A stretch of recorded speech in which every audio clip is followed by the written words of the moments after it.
Welcome to the deep dive. We're going deep into Bitcoin and cryptocurrency.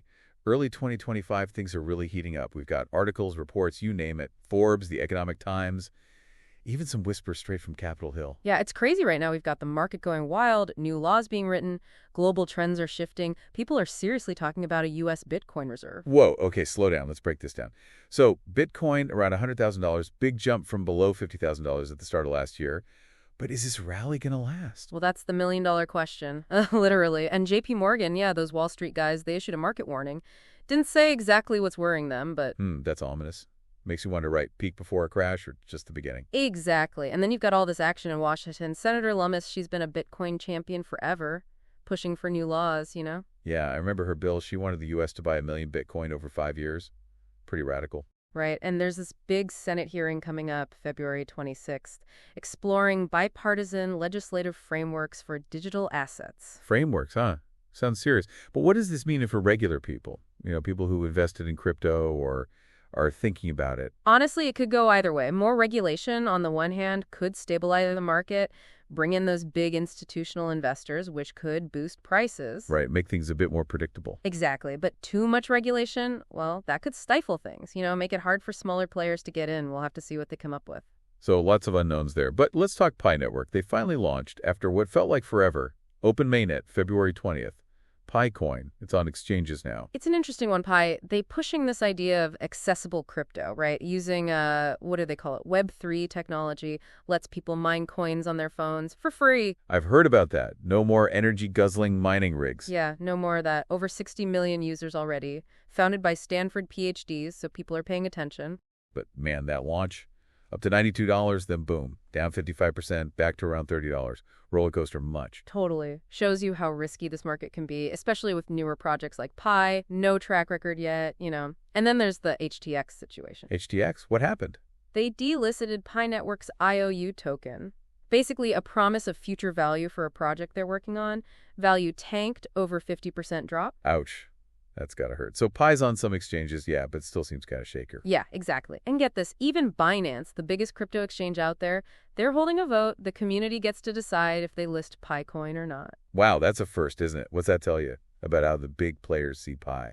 I think they're playing it safe. Binance, they know Pi's controversial, right? Maybe they want to avoid backlash. This vote could be a make-or-break moment for Pi. So, shaky Bitcoin rally, maybe some new laws coming, Pi Network all over the place.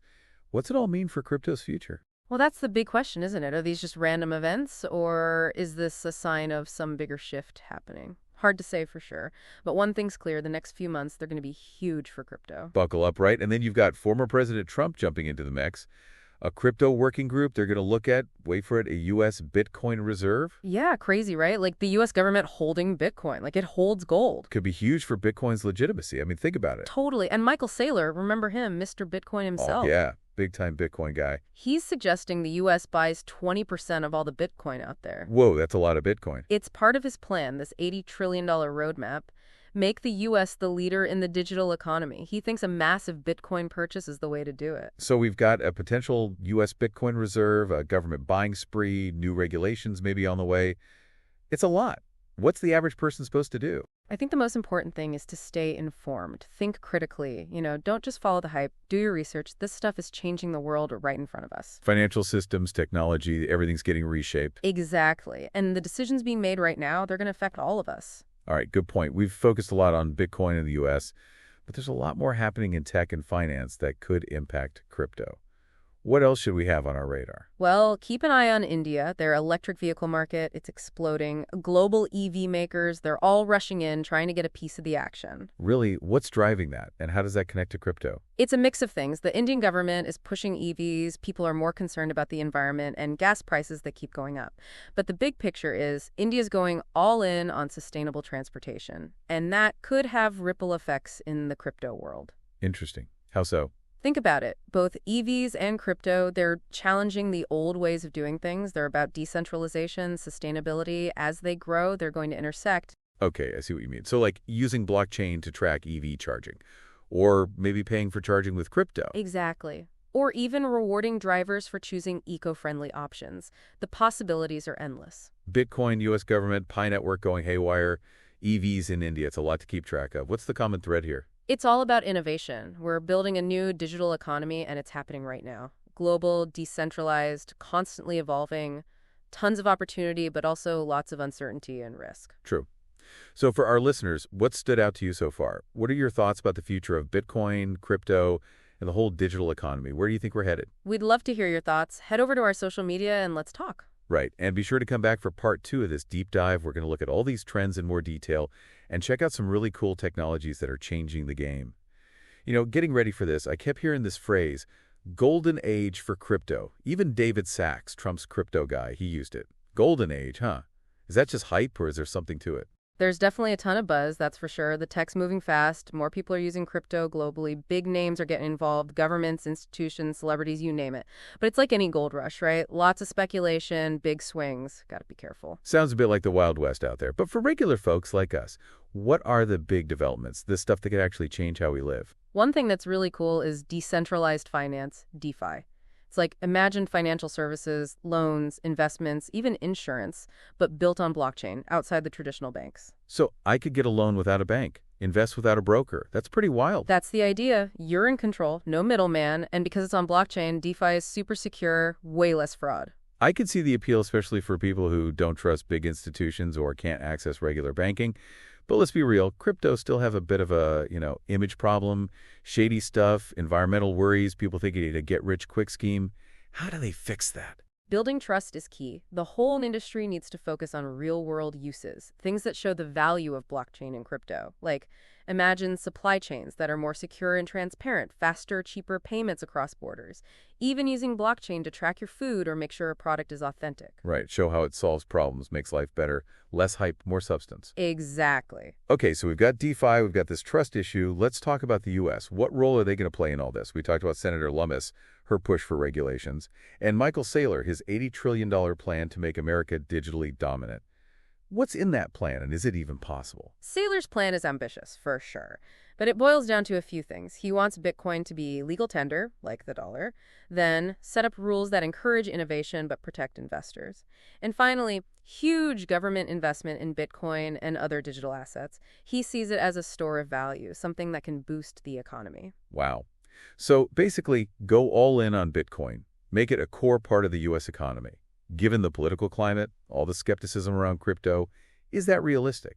It's a long shot, traditional finance pushing back. Lots of politicians are still wary of this whole crypto thing. It's disruptive, right? But things are changing slowly. And the potential benefits of a strong digital economy, they're becoming more obvious. And if the U.S. tags its feet, other countries are ready to jump in. El Salvador, they've already made Bitcoin legal tender. China's got their own digital currency in the works. The U.S. could fall behind. Definitely. It's a global race. Whoever leads in the digital economy, they're going to have a huge advantage. Innovation, economic growth, global influence, the whole package. We can't forget about AI either. It's changing everything already. Healthcare, transportation, manufacturing. What about finance and tech? How will AI shake things up? And how will it work with blockchain and crypto? That's a great question. Lots of people are trying to figure that out. I think we're going to see some amazing things happen when you combine AI, blockchain, and crypto.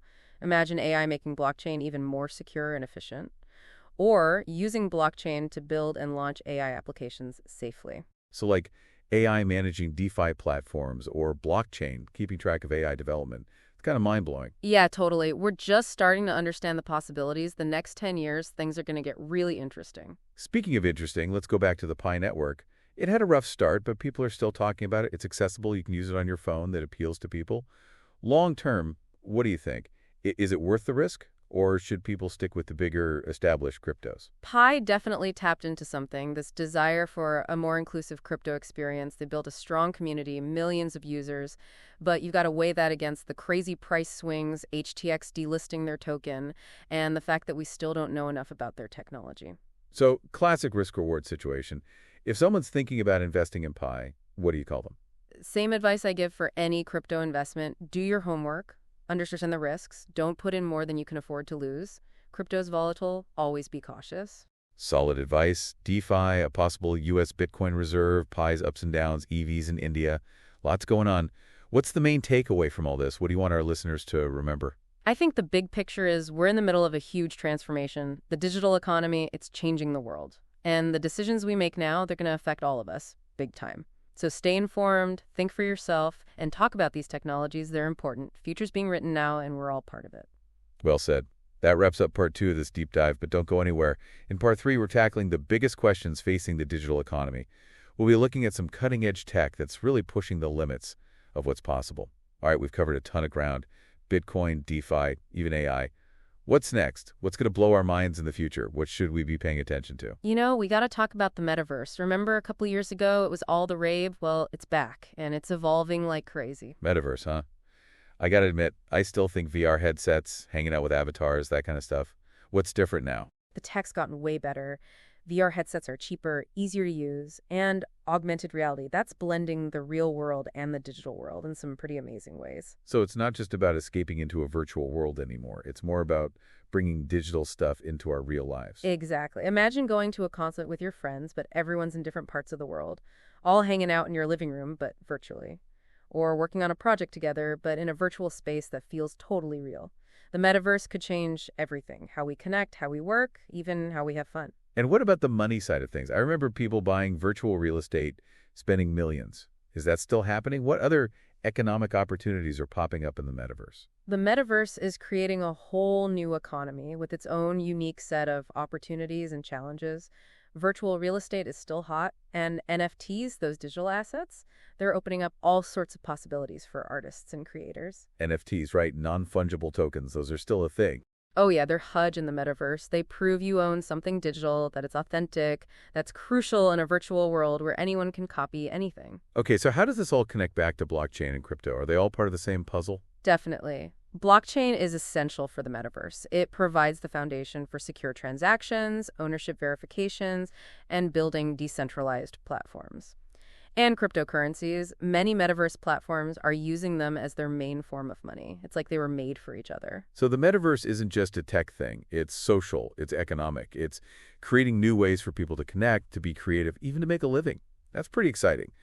But are there downsides? What kind of risks should we be thinking about? There are definitely some big questions that need answers. Privacy and security, those are critical online and even more so in the metaverse. And accessibility, we need to make sure everyone can participate, regardless of their tech skills or income. And we got to be careful that the metaverse doesn't just make existing inequalities worse. It needs to be developed and governed in a way that benefits everyone. Wow, you've given us a lot to think about. It feels like we're on the verge of a massive change, the way we interact with the world, with each other, everything. It's exciting and kind of scary at the same time. Things are changing fast, for sure. It can be tough to keep up. But that's what the deep dive is all about, helping you make sense of it all. Bitcoin, cryptocurrency, DeFi, a U.S. Bitcoin reserve, the metaverse, AI. It's a lot of take in. It is. But before we sign off, I want to leave our listeners with one final thought. Where do you think all of this is taking us? What kind of future are we building with all these incredible game-changing technologies? Are we heading towards a technological paradise or a digital dystopia? Or maybe something in between. We want to know what you think. Head over to our social media. Let's discuss.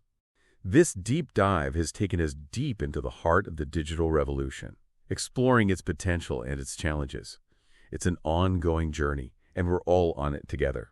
Stay curious, stay informed, and keep exploring. Until next time, happy diving.